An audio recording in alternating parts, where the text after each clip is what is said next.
Assalamualaikum warahmatullahi wabarakatuh. Kemah Literasi Jurnalistik Pariwisata oleh Badan Promosi Pariwisata Daerah Kabupaten Lombok Timur bekerja sama dengan Dinas Pariwisata Kabupaten Lombok Timur, Pesona Gumi, Selaparang.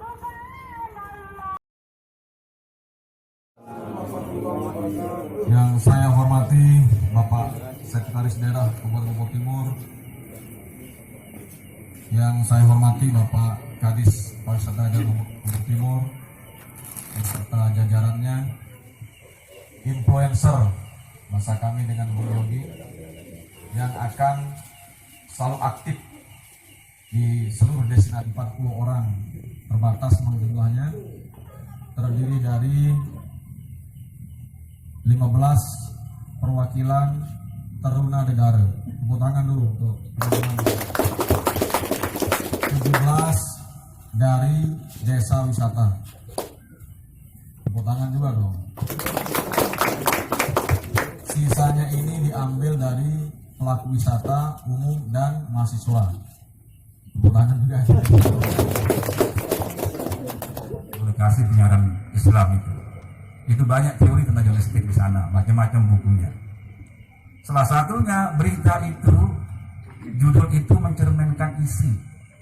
Tidak boleh judulnya itu Pak Kadis Pariwisata, dia waktu ditanya jadi judul, gimana teorinya? Itu waktu kita seperti itu, innalillahi wa inna ilaihi raji'un. Ya, gimana? Di mana satu hal 5W-nya? Judul itu 3 kriterianya: singkat, mencerminkan isi, menarik. Jadi kalau judulnya waktu ditanya kepala dinas pariwisata diam, bilang cukup, tidak bisa begitu dong. Jadi wartawan itu profesional katanya. Apa profesional itu? Berbasis keilmuan dan integritas. Jadi berbuat itu dengan ilmu, dengan teori. Integritas, bertanggung jawab, kita harus jujur, kita harus ikhlas, itulah integritas. Jadi wartawan itu harus berbasis keilmuan dan berintegritas, itulah hakikat dari profesional. Nah, jadi itu mungkin yang kita harapkan nanti. Nah, kaitannya dengan secara ini adalah jurnalistik pariwisata. Jadi bagaimana kita memberitakan pariwisata kita itu apa adanya. Tetapi yang pasti di dunia pariwisata itu might not bad news, must be good news. If bad news, no you send to your corner. Yes, just bad news, good news, no bad news. If bad news, you give me, you come to my office, you send to WA, no go anywhere. Ini yang kita diberitain, yang baik enggak benar itu. Kalau jelek itu di pariwisata itu beritahu saja Pak Mungkin.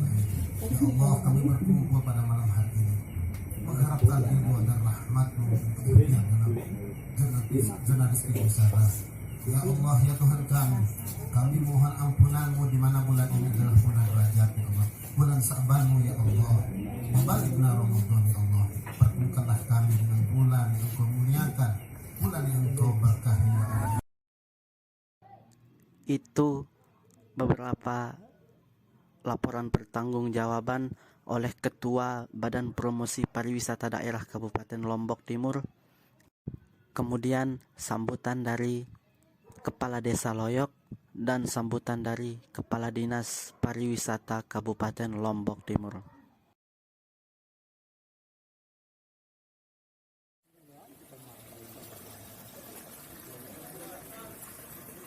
Kemah Literasi Jurnalistik Pariwisata ini dimaksudkan sebagai salah satu upaya dari BPPD atau Badan Promosi Pariwisata Daerah Kabupaten Lombok Timur untuk menguatkan serta meningkatkan kapasitas para pelaku wisata di Lombok Timur dalam memaksimalkan penggunaan teknologi digital untuk digital marketing.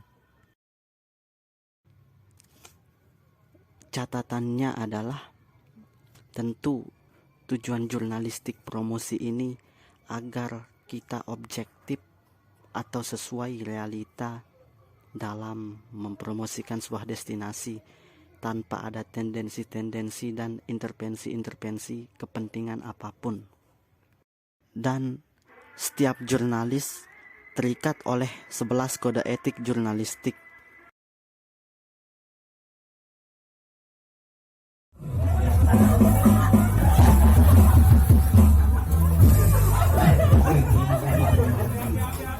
Baiklah, sudah waktunya untuk tidur malam agar besok hari bangun lebih pagi untuk belajar. Selamat pagi. Mari mengopi.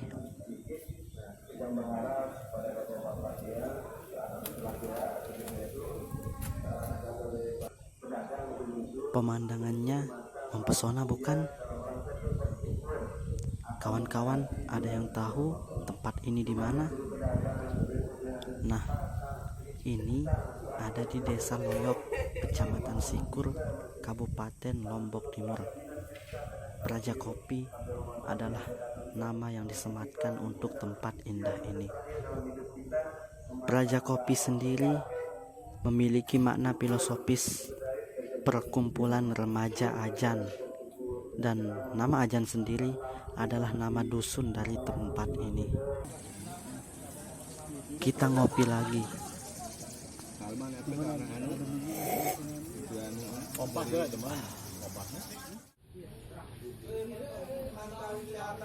Pas memang menikmati tempat ini dengan menyesap secangkir kopi panas seraya membiarkan mentari menelusup mencumbui setiap pori-pori kulit ini. Hangat. Tempat ini minimalis, nyaman, tenang sebab jauh dari keramaian.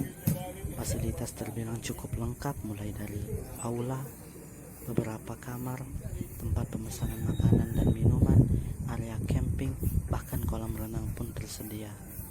Tak lupa pula toilet.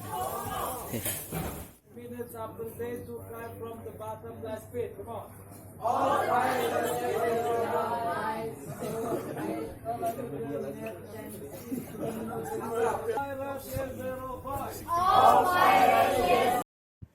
Intinya, tempat ini keren, dan ini poinnya. Tempat ini berada pada dataran yang cukup tinggi dari kawasan sekitarnya, sehingga panorama bukit-bukit di Timur Rinjani terlihat jelas membentang biru. Lalu, tepat di tempat kami membaca tulisan ini, di atas berpanggung, kami menghadap pada hamparan sawah teras ring yang menghijau dengan beberapa pohon teduh yang menaunginya. Yap, kelapa muda. Sudah. Kami mau berenang sebentar ya. Iya.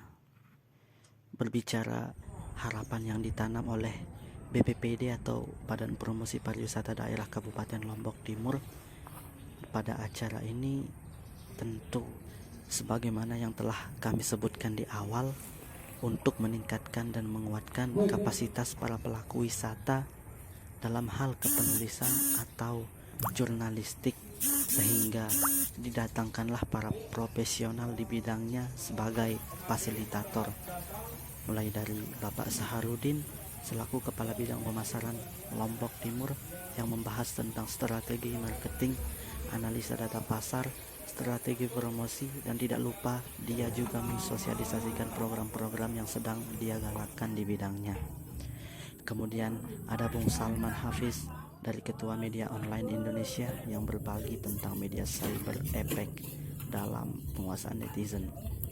Isi paling menarik dari materinya adalah soal matinya kepakaran, di mana sederhananya begini. Misal, seorang dokter yang belajar bertahun-tahun dikalahkan oleh orang awam yang tanda kutip sok tahu. Dengan hanya bermodalkan searching info di Google 5 menit, seorang dokter profesional itu pun kalah. Juga soal revolusi 4.0 yang menuntut kita untuk menjadi pembelajar cepat. Tidak dituntut untuk menguasai, tapi terus bersabar dalam belajar dan tak pernah merasa puas. Juga sudah sepatutnya kita berkolaborasi dan bukan lagi berkompetisi. 1 juta diatur lah. 1, 2, 3 dan 4. Masa bapak aja mau dapat 1 juta ya diatur lah kan dari bagaimana membuat jurnalistik atau kita wisata yang baik. Tentu nanti teman-teman memiliki kemampuan untuk menulis sendiri tentang destinasi kita, tentang mengangkat daftar wisata kita sehingga membantu dinas. Nah, jadi ini adalah terobosan. Ini dibagi jadi dua lagi, ada budaya non benda, ada budaya warisan budaya benda. Yang mana dikatakan warisan budaya non benda?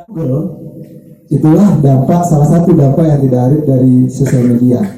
Karena the death of expertise itu terjadi, matinya kepakaran. Bahkan ada orang yang studi kasus ini, misalnya ada orang yang dia lebih tahu dari dokter gitu, hanya bermodal 5 menit ngakses Google. Sementara dokter yang kuliahnya 8 tahun sampai koas 2 tahun, kemudian sumpah profesi dokter, dia berbicara saja itu sangat runut dan detail. Tapi kita lebih heboh follower tertentu. Padahal sosial media dan media online ini, terutama sosial media, hati-hati kawan-kawan. Yang penting menjadi catatan itu adalah sosial media mengolah subjektivitas. Ya tidak? Yang ada di kolom sosial media itu adalah like, dislike, and share.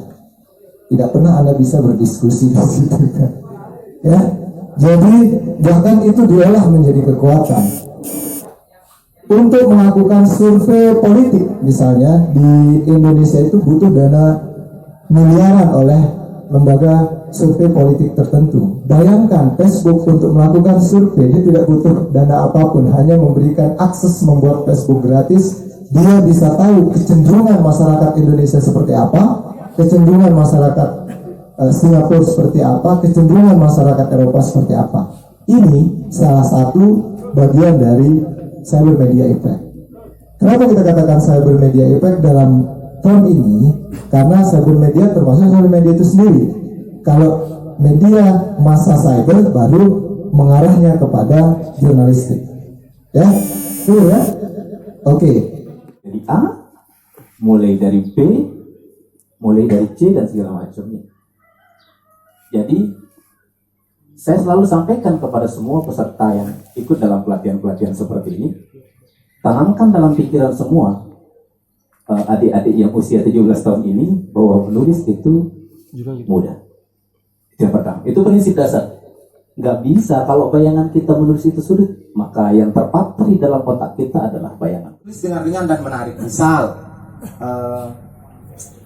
aktual ya, sedang aktual, misal COVID sekarang ya, COVID-19. Kita nyaman dan kita juga nanti punya motivasi yang bagus untuk menulis.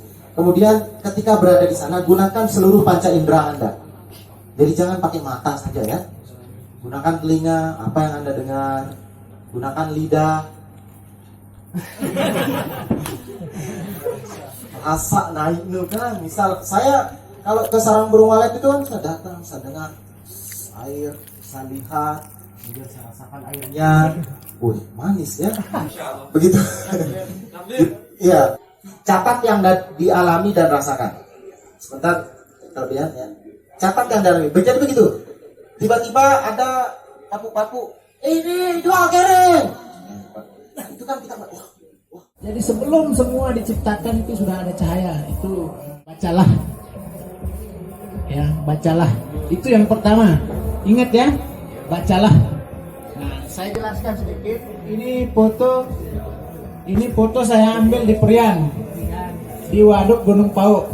Saya ambil sekitar jam 7, tapi ini kurang jelas ya di sini. Berarti bukaannya kecil, tetapi ruang tajamnya semua. Dia tidak bokeh. Jadi kebalik angka dan bukaan di lensa itu ada kayak pisaunya itu. Jadi dia kalau dia kecil bukaannya, berarti dia angkanya besar. Kalau teman-teman memoto destinasi atau tempat ini misalnya, itu minimal f5, f4 lah. Jadi ruang tajamnya itu luas. Ruang tajamnya luas. Dia dibagi 3 ke atas bawah, 3 ke kiri kanan. Di mana kita letakkan bagian atau objeknya di antara yang kotak-kotak yang 9 ini. Jadi poinnya ada perahu dan matahari. Kalau di HP aktifkan grid line-nya. Di pengaturan Garis. ada grid line. Jadi itu menjadi garis bantu kita ketika kita memutu. Garis Sudah bantu. sudah ada semua sebenarnya di kamera HP. Ya, Yang ingin kita tonjolkan, kasih dia imajinasi apa ya? Garis imajinasi, grid line itu. fitur minimal langsung. Nah, kemudian ini dah. Ke literasi dunia menulis ini yang termaju nih sudah. Jadi caranya adalah kalau sebenarnya yang tadi teman Sido yang wah ini bohong ini versi Bersari enaknya aja nggak tahu lelahnya, seharusnya dia buat video buat, karena justru itu saya pikir memantik apa ya, orang untuk berkarya juga, caranya begitu. Jadi Sido Isbalun ketika melihat misalnya ada tulisan yang viral misalnya dan itu tidak sesuai fakta, buat dia balas dia dengan tulisan seperti YouTuber lah ya, YouTuber dibalas dengan YouTuber kan, dan YouTube juga konten kan. Itu sesungguhnya kita sudah menjadi jurnalis, tinggal kita masukkan kaedah jurnalistiknya. Kapan tulisan itu kita buat, mungkin ada narasumber yang berikan keterangan kita bagaimana kunjungan wisatawan ke Rinjani, kemudian bagaimana perkembangan udah jurnalis. Enggak gampang sekali, nggak usah berpikir ribet-ribet. Penjelasan teman saya terdahulu itu mungkin teoritis, dia ribet mungkin. Itulah beberapa penyampaian materi dari para fasilitator. Sejatinya kita semua adalah penulis yang tulisannya akan diterbitkan kelak pada hari kiamat oleh Allah Azza wa Jal. Maka koreskanlah tulisan-tulisan terbaik pada karya tersebut. Ustadz Firanda Andirja, Praja Kopi Loyok, gambar aksara merekam perjalanan dengan tulisan.